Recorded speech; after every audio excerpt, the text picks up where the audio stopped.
Assalamualaikum warahmatullahi wabarakatuh. Sahabat muslim yang dirahmati Allah subhanahu wa ta'ala, wudu merupakan syarat sah sholat, sehingga sebelum melaksanakan salat harus terlebih dahulu berwudu, karena sholat tidak akan sah tanpa wudu. Hal ini sesuai dengan sabda Nabi Muhammad SAW, tidak diterima salat salah satu dari kalian apabila ia berhadas hingga ia berwudu. Hadis riwayat Bukhari dan Muslim. Dari hadis tersebut para ulama sepakat bahwa tidak sah sholat seseorang jika dia tidak berwudu.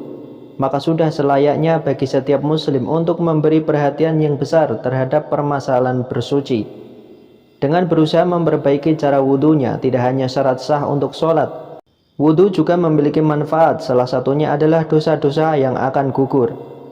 Hal ini juga sesuai dengan sabda Rasulullah SAW, barang siapa yang berwudu secara sempurna maka dosa-dosa akan gugur atau hilang di jasadnya, hingga keluar juga dari bawah kuku-kukunya.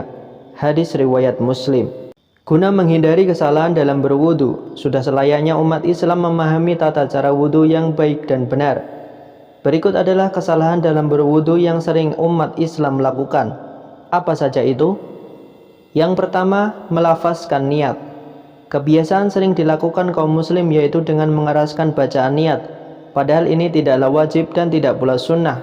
Dengan kesepakatan seluruh ulama, niat itu amalan hati dan itu mudah, tidak perlu dipersulit dengan adanya iktikad dan kemauan dalam hati untuk melakukan wudu. Yang kedua, tidak membaca basmalah. Islam mengajarkan umatnya untuk selalu membaca bismillah saat memulai sesuatu hal, termasuk ketika wudu. Ternyata ini memiliki kedudukan yang penting. Rasulullah SAW bersabda, tidak sempurna wudu seseorang yang tidak membaca basmalah. Hadis riwayat Ahmad. Yang ketiga, kurang sempurna membasuh anggota wudu. Hal ini sering kita lihat pada orang yang berwudu cepat bagaikan kilat, sehingga tidak memperhatikan bahwa sikunya tidak terbasuh atau anggota lainnya tidak terkena air. Padahal Allah Ta'ala berfirman, dan basuhlah kedua tanganmu hingga kedua siku. Quran Surat Al-Maidah ayat 6. Tidak sempurna dalam membasuh anggota wudu dan mengakibatkan ada bagian anggota wudu yang tidak termasuk oleh air. Yang keempat, membasuh anggota wudu lebih dari jumlah yang ditentukan. Apakah Anda pernah menambah jumlah basuhan dalam wudu lebih dari 3 kali karena merasa was-was? Sebaiknya jangan lakukan hal ini. Seorang muslim harus membuang semua rasa was-was dan keraguan-raguan saat berwudu, karena itu salah satu dari tipuan setan. Yang kelima, boros air. Agama Islam juga mengajarkan umatnya untuk tidak berlebihan atau boros, termasuk dalam hal berwudu. Rasulullah SAW bersabda, janganlah kalian boros dalam penggunaan air. Maka beliau saat berkata, apakah dalam masalah air ada pemborosan? Beliau bersabda, iya, walaupun kamu berada di sungai yang banyak airnya. Hadis riwayat Ahmad. Yang keenam, adanya sesuatu yang menghalangi sampainya air. Sebagian wanita muslimah memakai kutek dan alat kecantikan lainnya. Bahkan di antara laki-laki juga ada yang berwudu sedangkan tangannya penuh dengan polesan minyak. Padahal hal ini mengalami sampainya air wudu dan kemudian akan membatalkan wudunya. Yang wajib dilakukan adalah menghilangkan itu semua sebelum seseorang berwudu. Adapun jika perkaranya adalah karena keadaan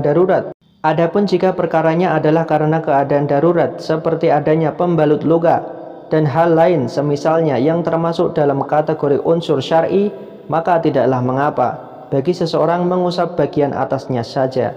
Dan apabila air akan dapat membahayakan, maka dia boleh bertayamum. Sedangkan hanya mewarnai saja seperti pacar atau henna, maka hal itu tidaklah mempengaruhi sahnya wudu. Yang ketujuh, tertidur kemudian tidak mengulang wudu. Pernahkah Anda tertidur di masjid ketika akan sholat? Jika pernah, janganlah Anda langsung bangkit dan melakukan sholat tanpa berwudu lagi. Namun jika Anda hanya sekedar tidur ringan dan masih mengetahui siapa yang ada di sekitar Anda, maka tidak kewajiban berwudu lagi. Yang kedelapan, meninggalkan istisyak dan istisyar. Istisyak adalah menghirup air lewat hidung sampai ke pangkal hidung, dan istisyar adalah mengeluarkannya air yang dihirup tadi dari hidung.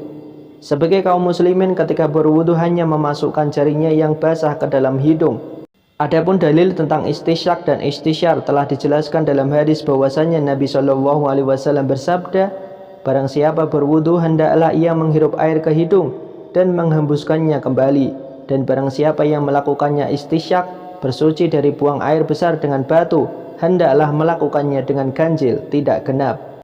Yang kesembilan, menganggap mengusap leher dianjurkan. Beberapa umat Islam menganggap bahwa mengusap leher ketika berwudu adalah hal yang dianjurkan. Namun nyatanya tidak demikian, karena hal itu tidak dianjurkan dan tidak termasuk ibadah wudu. Yang ke-10, membaca doa-doa khusus. Dalam setiap gerakan wudu yang sebenarnya tidak ada seperti doa membasuh muka, doa membasuh kepala, dan lain-lain. Tidak ada riwayat syahih yang menjelaskan tentang hal tersebut. Jadi jangan sampai gagal paham bahwa sebenarnya tidak ada doa-doa khusus di setiap gerakan dalam wudu. Dan itulah 10 ulasan mengenai kesalahan dalam berwudu yang dapat membatalkan sholat Anda dan sebaiknya dihindari. Wallahu a'lam bishawab. Semoga bermanfaat. Wassalamualaikum warahmatullahi wabarakatuh.